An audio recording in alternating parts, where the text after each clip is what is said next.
Speak English anyway, a place where confidence matters more than perfection, and every voice deserves to be heard. Hey people, I'm Linda. And I'm Ethan, and today we're going to teach you to forget things on purpose. That's a terrible sales pitch, Ethan. Learn English by forgetting. I'd click it. Out of confusion, but I'd click it. Fair. Okay, people. Last episode, we talked about active recall, pulling words out of your head instead of just rereading them. If you missed it, go back. It's the perfect partner to today. Because today, we answer the next big question. When should you practice? What's the perfect timing? Timing matters? Timing is everything. Here's the problem. You learn a new word today. Gorgeous. You know it. It's fresh, it's clear, but your brain, being a normal human brain, starts to forget it, slowly. By tomorrow, it's a little fuzzy. In 3 days, it's very fuzzy. In a week, gone. The slow fade. I know it well. Everyone knows it. There's even a name for it. Scientists call it the forgetting curve. Picture a line that starts high, that's the moment you learn something, and then slides down, down, down as time passes and you forget. That slide is normal. Every brain does it.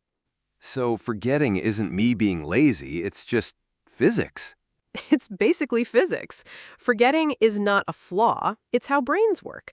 Your brain is constantly cleaning house, throwing out things it thinks you don't need. And if you learn a word once and never see it again, your brain goes, clearly unimportant, and tosses it. My brain is a very aggressive minimalist. Ruthless minimalist. Does this word spark joy? No? Gone. But here's the thing. Your brain isn't being mean, it's being smart. Imagine if you remembered every single thing forever. Every license plate, every random sound, every word you heard once. Your head would be pure noise. So the brain makes a bet. If you only saw it once, you probably don't need it. Forgetting is your brain protecting you from clutter. So forgetting is a feature, not a bug. Forgetting is a feature, and once you understand that, you stop fighting it and start working with it. You can't turn forgetting off, but you can send your brain a clear signal that says, actually, this one matters. Keep it. And there's a way to tell your brain, no, no, no, keep this one. And it's all about timing. It's called spaced repetition. Spaced repetition. Spaced repetition. 2 words. Repetition, you review the word. Spaced, but you spread the reviews out over time with growing gaps in between. And that spacing is the whole secret. Not reviewing more, reviewing at the right moments. So it's not about how much, it's about when. It's all about when. And the magic moment, the perfect time to review a word, is right when you're about to forget it. Not too soon, not too late. Right at the edge of forgetting. That's when a review does the most work. Catch it right before it falls off the cliff. Right before it falls off the cliff. That's a perfect image. You review the word just as it's slipping away, and boom, you pull it back up. And this time, it stays longer. Then it slips again, slower. You catch it again. Each catch makes the memory stronger and the next slip slower. Can I ask the obvious question? How do I know when a word is about to fall? I can't feel my own forgetting curve. Best question in the episode. And the honest answer is, you don't have to know exactly. Nobody can feel the precise moment. That's why we use systems that guess it for us, which we'll get to. But there's a rough rule of thumb you can feel. If reviewing a word feels too easy, you waited too little. If you've completely forgotten it, you left it too long. That little, oh, right. A small struggle, then success. That's the sweet spot. So the goal is a tiny struggle, not a blank and not a breeze. A tiny struggle, exactly. If it's a breeze, the review did nothing. The word wasn't fading yet. If it's totally blank, you left it too long and it fell off. But that little wobble where you almost lose it and then grab it, that wobble is the whole point. That's the review earning its keep. The wobble is where the magic is. Let me make this really visual because it's such a beautiful idea. Imagine you learn the word gorgeous today, day 1. Gorgeous. Got it. Now, if you review it tomorrow, day 2, while it's still fresh, that's almost a waste. It hasn't started to fade yet. Too soon. But if you review it right when it's getting fuzzy, say a couple of days later, that little effort to remember it does something powerful. It resets the forgetting curve. The word starts fresh again, but now it fades more slowly. So each review makes it stickier. Each review makes it stickier. The first time, maybe it lasts 2 days. You review, now it lasts a week. You review again, now it lasts a month. Then 3 months. The gaps get bigger and bigger because the memory gets stronger and stronger. That's the spaced part, growing gaps. Day 2, then day 5, then 2 weeks, then a month. Exactly that shape. You don't have to be perfect with the numbers. The idea is just review soon after learning, then wait a bit longer, then longer, then longer. Each time you successfully remember, you've earned a bigger gap before the next review. It's like the word is leveling up. The word is leveling up. Yes! Every successful review is a level up, and a stronger word needs less frequent check-ins. A brand new word is a needy baby. Check on it often. An old, well-reviewed word is a grown adult. A visit once a month is plenty. So I stop babysitting the words that grew up. You stop babysitting the grown-up words. And that's what makes this so efficient. You're not reviewing everything all the time. You spend your energy on the words that actually need it, the fuzzy, about-to-fall ones, and you leave the strong ones alone. Maximum result, minimum effort. Minimum effort is my love language. I know it is, and spaced repetition speaks it fluently. It's genuinely the lazy person's superpower because it makes sure not a single review is wasted. Every review lands at the exact moment it matters most. Okay, I have to confess my old system. You'll hate it. Oh no, tell me. I had one giant list of every word I ever learned, 200 words, and every so often I'd read the whole list, top to bottom, feeling very noble. The easy words, the hard words, all the same. Took forever. The noble giant list. Everyone has done a version of that. And here's exactly why it fails. You spent the same time on hello as on the tricky new word you actually needed. You gave your easiest words and your hardest words identical attention. That's not studying. That's just reading a very long list out of guilt. Reading out of guilt. Wow. Called out. With love. But you see the waste. 90% of your time went to words that were already strong, and the 10 weak words that needed you got the same tiny slice as everything else. Spaced repetition fixes exactly this. It quietly stops showing you hello and points all your energy at the 10 words that are actually wobbling. So it's not more discipline, it's better aim. It's better aim. That's such a good way to say it. You were disciplined, painfully disciplined, reading that whole list. You just had no aim. Spaced repetition gives your effort a target. Same effort, pointed only where it counts. And suddenly, 200 words become manageable because you're only ever really working on a handful at a time. Better aim, less guilt, more results. Sold. Okay, so the practical question. How do you actually do spaced repetition without a math degree? Because review at the perfect scientific moment sounds complicated. It sounds like homework with a calculator. It does, but it's not, I promise. There are 2 easy ways, an app way and a no app way. Let me give you both. The app way first. There are apps built exactly for this. The famous one is called Anki, A-N-K-I. Anki. Anki. It's basically smart flashcards. You put a word on a card and the app does all the timing for you. It shows you a card, you try to remember it. That's your active recall from last episode. And then you tell the app easy or hard. If it was easy, it waits longer to show you again. If it was hard, it shows you sooner. The app manages the whole forgetting curve automatically. So the app is the brain that remembers when to remind my brain. The app is the brain for your brain. Perfectly put. You never have to think about timing. You just show up each day, do the cards it gives you, and the system quietly makes sure every word gets reviewed at the perfect moment. It's genuinely a little bit magic. Okay, and the no app way for people like me who fear new apps. The no app way is lovely and simple. It's called the box method. You get a small box or even just a few piles on your desk. Pile 1, new words, reviewed often, like every day or two. Pile 2, words you're getting right, reviewed once a week. Pile 3, words you know well, reviewed once a month. And words move between the piles? Words move. When you remember a word in pile 1, it graduates to pile 2. Remember it in pile 2, it moves to pile 3. But, and this is important, if you forget a word anywhere, it goes all the way back to pile 1, back to babysitting. Demoted back to the needy baby pile. Demoted to the baby pile.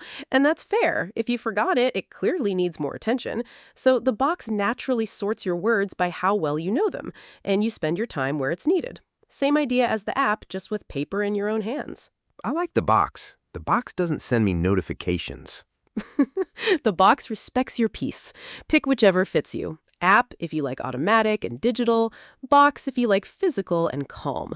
Both use the exact same principle. Growing gaps, more attention on weak words, less on strong ones. Quick tip question. What do I actually put on the card? Just the word? Ooh, great practical question. Not just the word. That's a common mistake. Don't put gorgeous alone on a card. Put it inside a little sentence. The sunset was gorgeous. Remember our chunks episode? Learn the word with a few friends around it, so you recall it in a real context, not floating alone. So the card tests the word in a sentence, not naked. Not naked, yes, because in real life, you never need the word alone. You need it inside a sentence doing a job. So practice it that way. And here's another tip. Put the English on one side and a picture or a simple English clue on the other, not your own language if you can manage it. That way, you're thinking in English, not translating. Picture instead of translation. Keeps me in English. Keeps you in English. And it makes the card more fun, honestly. A little drawing, a photo, a short English sentence with a blank in it. The more alive the card, the more your brain enjoys the review. And the more you enjoy it, the more you actually keep doing it. Everything comes back to, will I actually keep doing it? Everything comes back to that. It's the only question that matters in the end. The most scientific method on Earth is useless if you quit in a week. So make your cards simple, make them a little fun, and keep the daily pile small. A method you enjoy and sustain beats a perfect one you abandon. Small, fun, sustainable. The dream trio. Now, let me be honest about the part people get wrong, because there's a classic mistake here. People hear repetition, and they think, oh, I'll just review everything every single day. And they burn out in a week. Guilty. I once tried to review every word every day. Lasted 4 days, cried a little. The 4-day burnout. Everyone does it. And here's why it fails. Reviewing everything every day is exhausting, and it wastes effort on words you already know. You're babysitting grown adults. It's too much work for too little reward, so you quit. So more is actually worse. More is worse. This is the counterintuitive heart of it. Spaced repetition works because you review less often, not more. The gaps aren't a bug. They're the whole point. The forgetting between reviews is what makes the next review powerful. You need the gap. Wait, so the forgetting is helping me? The forgetting is helping you. This is the wild part. A little forgetting between reviews is good. When you almost forget and then pull it back, that effort strengthens the memory way more than reviewing while it's still fresh. So the gap, the fade, I almost forgot, that's not failure. That's the medicine working. Forget on purpose. Your terrible sales pitch was real. My sales pitch was right. Forget on purpose, remember forever. You let the word fade just enough, then catch it. That controlled forgetting is the engine of long-term memory. So please, don't panic when you forget things. Forgetting is step 1 of remembering forever. That's genuinely comforting. My forgetting has a purpose now. Your forgetting has a job. And here's a word for today that fits. To slip your mind. It means you forget something for a moment. Oh, his name slipped my mind. When a word slips your mind and you fight to get it back, that fight is building the memory. Slipping is part of the process. So every "it's on the tip of my tongue" moment is secretly a workout. Secretly a workout. Every tip of my tongue struggle is your memory doing push-ups. So don't be embarrassed by it. That little fight to find the word is exactly where the strength comes from. Can I bring up the thing that always kills me, though? Consistency. I start strong and then just stop after a week. Ah, the real enemy. And you're right, this is where spaced repetition lives or dies. It only works if you show up regularly, because the whole system depends on catching words at the right moment. Miss too many days, and the words all fall off the cliff at once, and you come back to a scary giant pile.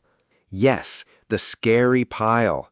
I skip 3 days and suddenly there's 100 cards waiting and I panic and quit. The panic pile of doom. So here's how you survive it. Rule 1, keep your daily amount tiny. 10 new words a day, not 50. A small daily habit survives. A huge one collapses. Rule 2, if you fall behind and the pile is scary, don't try to clear it all. Just do a little, delete or reset the rest, and move on. Guilt-free. Wait, I'm allowed to just delete the scary pile? You're allowed. This is the permission nobody gives you. A pile of 200 overdue cards will make you quit forever. Clearing it, even by deleting some, lets you keep going tomorrow. And keeping going tomorrow is worth infinitely more than perfectly reviewing every card once and then rage quitting.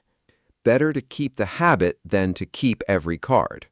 Better to keep the habit than to keep every card. Always.